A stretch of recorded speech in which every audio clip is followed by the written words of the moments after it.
one pot punk rock. They say cooking is an art, but baking is a science. So tonight we're gonna get Heston Blumenthal on and make ourselves some pop rock cookies.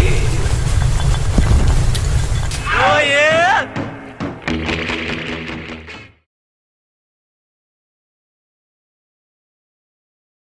You're going to need 1 packed cup of brown sugar, half a cup of white sugar, 2 cups self-raising flour, 180 grams of unsalted butter, half a teaspoon of salt, tablespoon of vanilla essence, 2 eggs, and of course, pop rocks. Now normally I tell you guys, just put in whatever you want, but this is baking, so I'm gonna make an exception. Tonight, it does matter. Measure it out.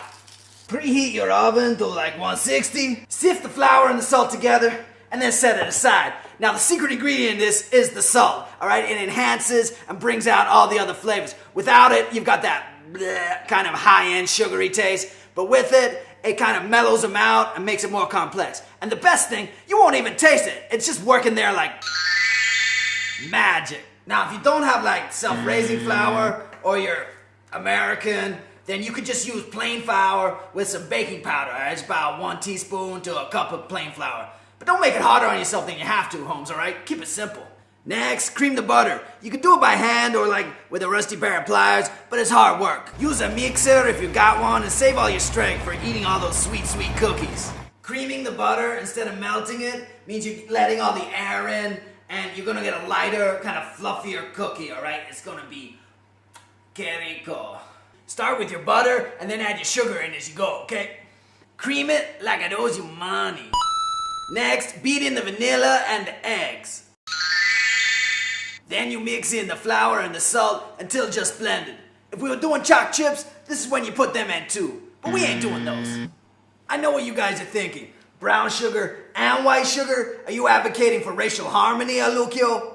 Well, yeah, but that's not why, alright? This ain't some heavy-handed allegory. There's science behind it. Brown sugar, you get a moist cookie. White sugar, you get a dry cookie, alright? Somewhere in the middle, you get the perfect cookie. For me, anyway. You guys test it out, find out what your ratio is, alright? This is science, so experiment. Ain't that right, Miguel?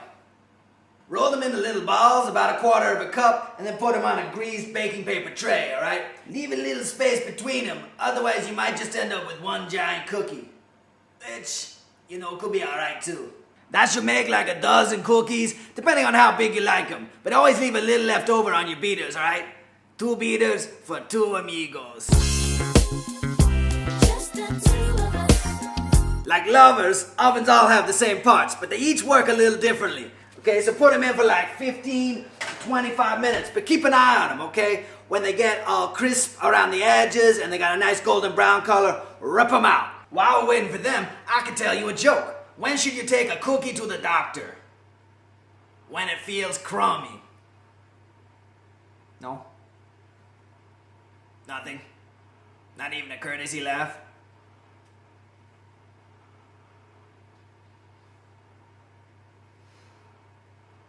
Nothing?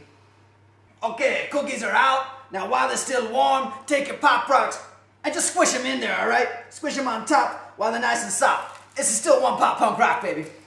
I love Pop Rocks. Nothing gives a sensation like these babies. Trapped carbon dioxide bubbles give you that fizzy reaction in your mouth. That's why we couldn't bake them. But like this, oh, Poppy. Let them chill for a few minutes and then you're done. Makes your whole house smell good. And I guarantee you, this will be the best Pop Rock cookie I've eaten all day. El Lukio for 1 pot punk rock.